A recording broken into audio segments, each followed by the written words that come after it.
যেই দিক দিয়া তীর আসতো সাহাবীরা তীরগুলো নিয়ে নিত।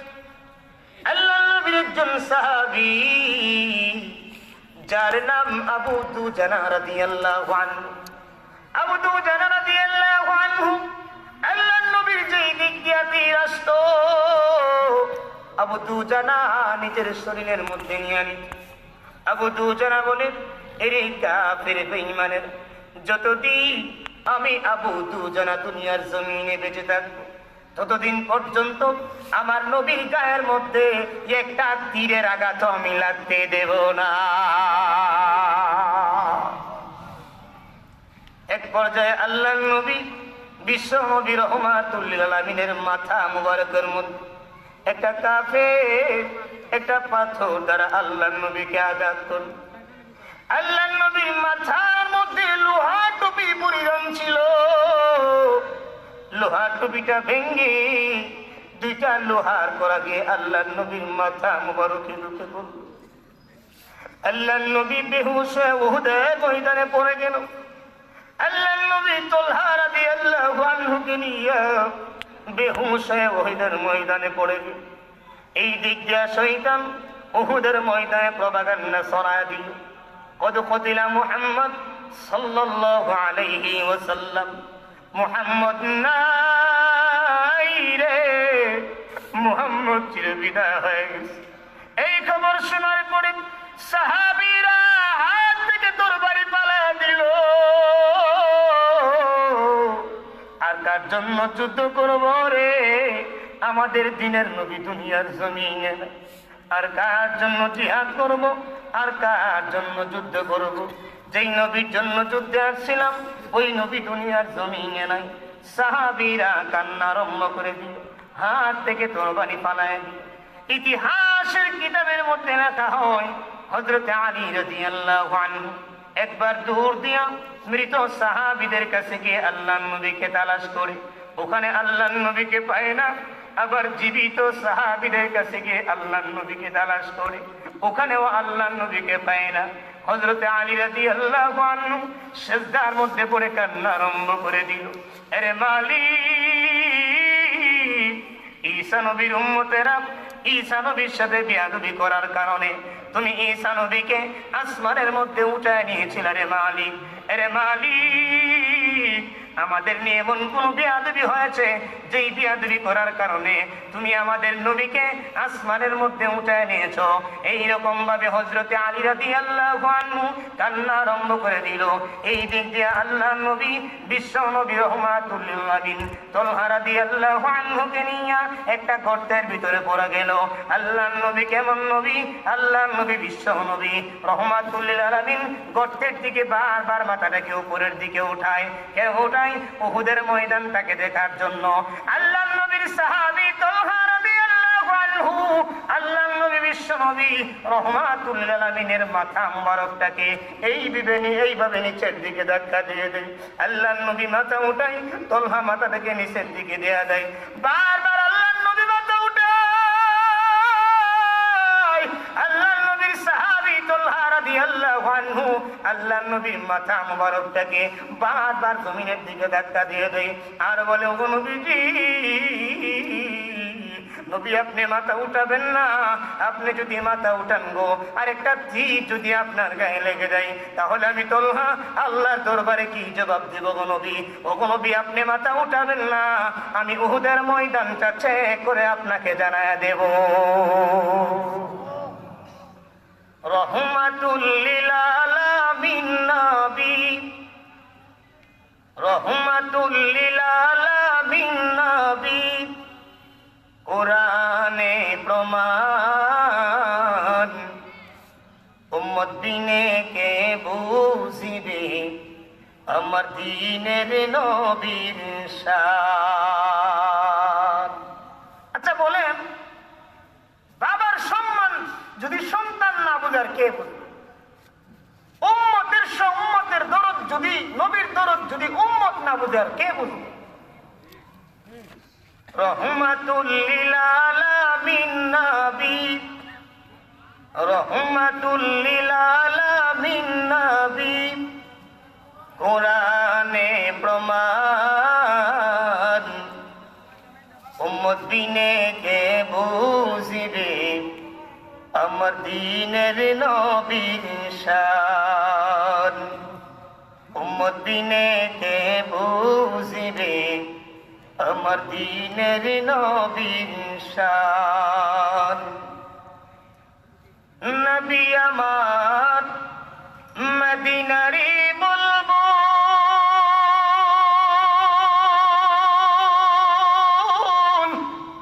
আল্লাহ তাআলা প্রেম করিয়া ওই নবীর নাম দিলেন হাবিবে রাসূল। কি সুন্দর নাম দিছে, হাবিবে রাসূল। নবী আমার মদিনারি বুলবুল, আল্লাহ তাআলা প্রেম করিয়া ওই নবীর নাম দিলেন মুহাম্মদ রাসূল। সেই নবীকে গালি দিলে, ওই নবীকে না মানিলে, সেই নবীকে গালি দিলে, ওই নবীকে না মানিলে থাকবে না ঈমান। উম্মত বিনে কে বুঝিবে আমার দ্বীনের নবীর শান।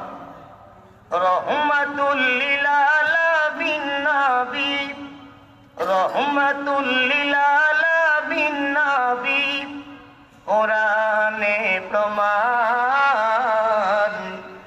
উম্মত বিনে কে বুঝিবে আমার দ্বীনের নবীর শান।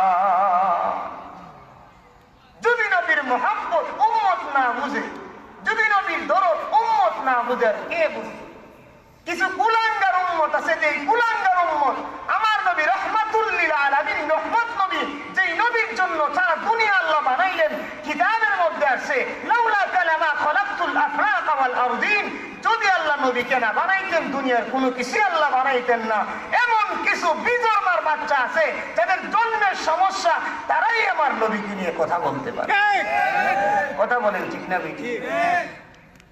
এখন আবার নতুন কথা শুরু হয়েছে। এক বাউল, তুমি গান বাজাও না, গান গাও না, অসুবিধা নাই। তুমি গান বাদ্য বাজায়া টাকা কামায়া বিবির স্ত্রী সন্তানকে খাওয়াও না, অসুবিধা নাই। সে বলেই ফেললো আল্লাহ নাকি মুখ কয়টা। নাউজুবিল্লাহ। বাউল শব্দের অর্থ আপনারা জানেন? বাউল শব্দটা বাউল মাসদার থেকে নিগ্রহ। বাউল অর্থ প্রস্রাব করা। বাউল অর্থ কি করা? প্রস্রাব করা। আর যেই কুলাঙ্গারের বাচ্চা আবুল, আমি ব্রাহ্মণ বাড়ির সন্তান, কোনো কথা বললে আমার দিলে কোনো কষ্ট লাগে না, ভয়ও লাগে না। কসম খোদার কসম বললেও কাফারা দেওয়া লাগবে না। হক কথা বলতে গেলে দিলে বিন্দু পরিমাণে বাড়ি দেয়। কারণ আমি গর্বিত সন্তান, আমি ব্রাহ্মণ বাড়ির সন্তান, এটা আমার গর্ব। আবুল শব্দের অর্থ হলো আমি প্রস্রাব করি। এই তোর মতো আবুলকে যদি মাদ্রাসার ছাত্ররা প্রস্রাব করে দুনিয়া থেকে পয়সা দেবে। যেই সমস্ত কুলাঙ্গারেরা আল্লাহর বিরুদ্ধে কথা বলবে, নবীর বিরুদ্ধে কথা বলবে, মুসলমান মনে রাখবা আমার দল ভিন্ন হতে পারে, আমার মতাদর্শ ভিন্ন হতে পারে, আমার নবী এক, আমার মালিক আল্লাহ। কথা বলেন ঠিক না বেটি? আমি দল হিসাবে জামাত ইসলাম করতে পারি, আমি চরমনাই করতে পারি, আমি জামাত ইসলাম করতে পারি, আমি ওয়াহাবি হতে পারি, সুন্নি হতে পারি। নবী তো আমার দুই নয়। নবী কই যাও? নবী কই যাও? রবুবিয়ত খুদা কি হাই জাহাতা, নবুবিয়ত রাসূল কি হাই ওয়াহাত। আমার আল্লাহ যত জায়গার জন্য রব, আমার নবী তত জায়গার জন্য রহমত। চিল্লায় বলেন সুবহানাল্লাহ। বলতেছিলাম এটা হইলো একটা বক্তার 5 মিনিট সময়। বলতেছিলাম আমাদের রব একজন, আমাদের নবী কয়জন? একজন। যদি কোনো কুলাঙ্গারের বাচ্চা আমার নবীর বিরুদ্ধে কথা বলবে, আল্লাহকে নিয়ে কথা বলবে, আমরা যদি দিল একেবারে না পারলেও দিল থেকে ঘৃণা করব। কথা বলেন ঠিক না বেটি? তার সর্বোচ্চ শাস্তি আমরা চাই। আমার মতাদর্শ হলো তার সর্বোচ্চ শাস্তি হলো বাইতুল মুকাররমের সামনে তাকে দাঁড় করায় ফাঁসি দিবে, ঠিক। যেন সমস্ত মানুষ তার থেকে সবক গ্রহণ করতে পারে, যেন পরবর্তীতে এমন কোন আবুল বাউল ফাউল না জন্মায় যে আল্লাহকে নিয়ে কথা বলতে পারে। আবার কিছু মানুষ আছে তাদেরকে প্রমোট করে, তাদেরকে কি করে? প্রমোট করে। একটা কথা মনে রাখবেন, ফুকাহায়ে কেরামদের কওল, যেই ব্যক্তি গুনাহ করে, যে গুনার প্রশ্রয় দেয়, সে গুনাহ করে তার গুনাহ যতটুকু হবে, যে তাকে পথ দেখায় দিবে তার ততটুকু গুনাহ হবে। এই আবুল নামের ফাউল আল্লাহর বিরুদ্ধে কথা বলে যেই পরিমাণে গুনাহ কামাইছে, যেই পরিমাণে গুনাহ করছে, যারা তাকে এখন প্রমোট করতেছে, তার জন্য রাস্তায় নামতেছে, তার যেই পরিমাণে গুনাহ হবে আল্লাহকে কথা বলে, তাদের ঠিক ওই পরিমাণে গুনাহ হবে। এই জন্য ভাইরা আমার, একটা কথা দিল দিয়ে মনে রাখবেন, আমার দল ভিন্ন হতে পারে, আমার মতাদর্শ ভিন্ন হতে পারে, কিন্তু আমার মালিক কয়জন? একজন। কোন বাবার সন্তান যদি 5 জন হয়, তাদের মতাদর্শ ভিন্ন হতে পারে, কিন্তু বাপ কয়জন? একজন। যদি বাবাকে কেউ গালি দেয়, সে যদি সৎ সন্তান হয় থাকে, তার দিলে আঘাত লাগবে যে আমার বাবাকে গালি দিচ্ছে। আপনারা ভুলে যাবেন না, আমাদের নবী একজন, আল্লাহ একজন। যদি আমার মালিককে নিয়ে কেউ কথা বলে, জবান বন্ধ রাখবেন না, কারণ মালিক যদি আপনাকে দুনিয়াতে না পাঠাইতেন, আপনি আসতেই পারতেন না। কিভাবে আপনি চুপ থাকেন, কথা বলেন না? কিভাবে চুপ থাকেন? আপনি মুসলমান দাবি করেন। সবচাইতে নির্লজ্জ বেহায়াপনা হলো যারা চুপ থাকে নাই, উল্টা আরো ওই বাউল নামের ফাউলকে প্রমোট করেছে। সবচাইতে নির্লজ্জ বেহায়াপনা হলো এটা। বাউল নামক ফাউলকে সে প্রমোট করেছে, এর চাইতে আর নির্লজ্জ মুসলমানের জন্য কি হতে পারে? আল্লাহ আমাদেরকে বোঝার তৌফিক দান করুন। বলতেছিলাম, নবীর মুহাব্বত সাহাবায়ে কিরামদের ভিতরে কম ছিল না বেশি ছিল? জুড়ে বলেন, কম ছিল না বেশি ছিল? আল্লাহর নবীর একজন সাহাবী, যার নাম তালহা ইবনে বারা রাদিয়াল্লাহু আনহু, আল্লাহর নবীর সাহাবী তালহা ইবনে বারা রাদিয়াল্লাহু আনহু আল্লাহর নবীর কাছে গিয়ে বলে, নবীজি, ওগো নবী, আমি আপনাকে মুহাব্বত করি, ভালোবাসি গো নবী। আল্লাহর নবী বলেন, রে সাহাবী, তুমি আমারে কি পরিমাণে মুহাব্বত করো? আল্লাহ রাসূলের ছোট্ট সাহাবী বলেন, মুরনি বিমা আহবাবতা ফালা আসি লাকা আমরা। ওগো নবী, আপনি আমাকে যা আদেশ করেন আমি তাই করব, তার বাহিরে আমি যাব না। সুবহানাল্লাহ।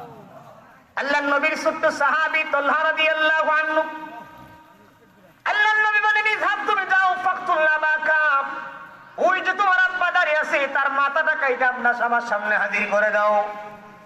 আল্লাহর নবীর ছোট্ট সাহাবী, আল্লাহর নবী কথাটা বলতে দেরি হয়েছে, একটা দূর দিতে দেরি হয় না।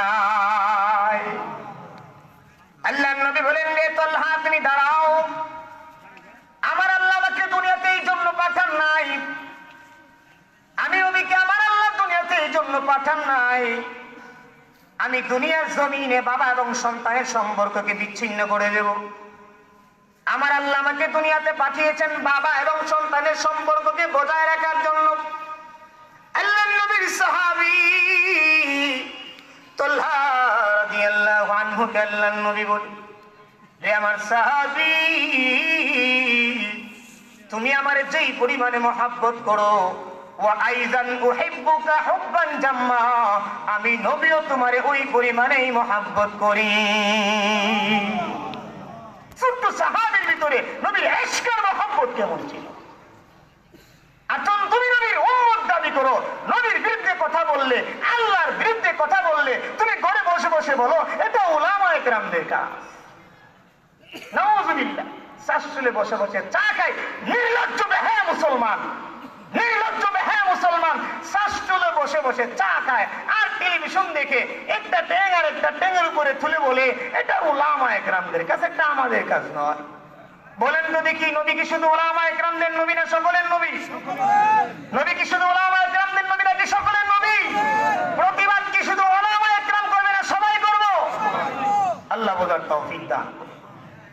আল্লাহ নবী সাহাবী তালহা রাদিয়াল্লাহু আনহু কে আল্লাহ নবী বলেন, এ সাহাবী তালহা, তুমি আমারে যেই পরিমাণে মহব্বত করো আমিও তোমারে ওই পরিমাণে মহব্বত করি। আল্লাহ নবীর সাহাবী তালহা রাদিয়াল্লাহু আনহু কে আল্লাহ নবী অনেকদিন যাবত তার দরবারে দেখে না। আল্লাহ নবী সাহাবা ইকরামদেরকে বলেন, এ সাহাবীরা, আমার ছোট্ট সাহাবী তালহা অনেকদিন যাবত আমার দরবারে আসে না, কারণ কি?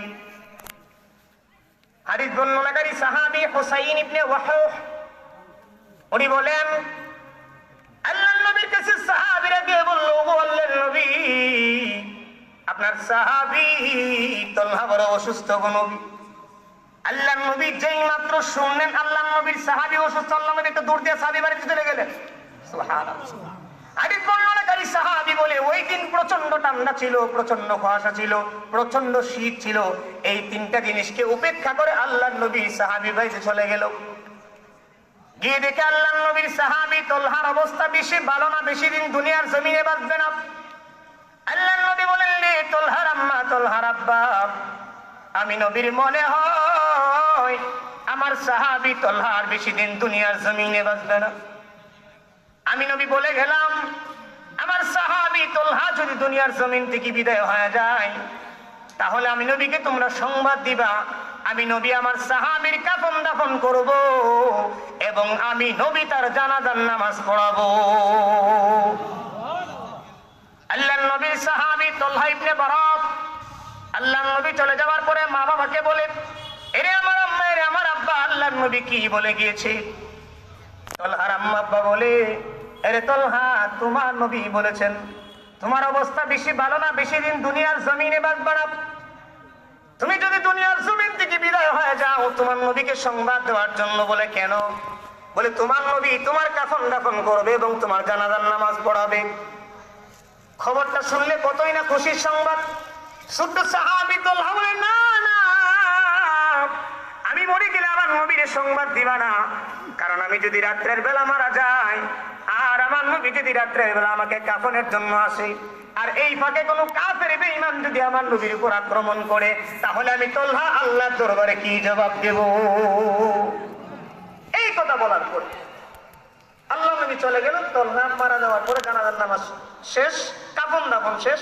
রাসূলের কাছে সংবাদ গেল, আপনার সাহাবী তালহা দুনিয়াতে নাই, তার কাফন দাফন শেষ হয়ে গেছে। নবী বলেন, আমি না বললাম তালহার জানাজার নামাজ পড়াবো সংবাদ দেওয়ার জন্য? তখন সাহাবীরা বলে, নবী আপনার ছোট্ট সাহাবী তালহা নিষেধ করেছে। বলে কেন নিষেধ করেছে? তো নিষেধ করেছে এই জন্য যে যদি আপনি তালহা সাহাবী রাত্রের বেলা মারা যায়, আপনি যদি তাকে দেখার জন্য যান আর এই ফাঁকে যদি কোনো কাফের বেঈমান আপনার উপর আক্রমণ করে, তাহলে তালহা বলে আল্লাহর দরবারে কি জবাব? নবী এই কথা শুনে কবরস্থানে চলে গেছে, গিয়ে দোয়া করতেছে, আল্লাহ তুমি তালহার সাথে এই অবস্থায় সাক্ষাৎ করবা যেন তালহা তোমাকে একটা দেখে হাসি দেয়, তুমিও যেন তালহাকে দেখে একটা হাসি দাও। সুবহানাল্লাহ। শেষ কথা আল্লাহর রাসূল বলেন, মান হাব্বা সুন্নতি ফাকাদ আহাব্বানি ওয়া মান আহাব্বানি কানা মাই ফিল জান্নাহ। আল্লাহর রাসূল বলেন, মান হাব্বা সুন্নতি, যে আমার একটা সুন্নতকে মহব্বত করবে, ওয়া মান আহাব্বানি, সে আমাকে মহব্বত করলো, ওয়া মান আহাব্বানি কানা মাই ফিল জান্নাহ, আর যে আমাকে মহব্বত করবে সে আমি নবীর সাথে জান্নাতে যাবে। আল্লাহ রাব্বুল আলামিন আমাদের সবাইকে সাহাবায়ে কেরামদের মতো নবীকে মহব্বত করে নবীর সুপারিশ পেয়ে জান্নাতে যাওয়ার তৌফিক দান করুন। ওয়া আখিরু দাওয়ানা আনিল হামদুলিল্লাহি রাব্বিল আলামিন। আসসালামু আলাইকুম ওয়া রাহমাতুল্লাহি ওয়া বারাকাতুহু।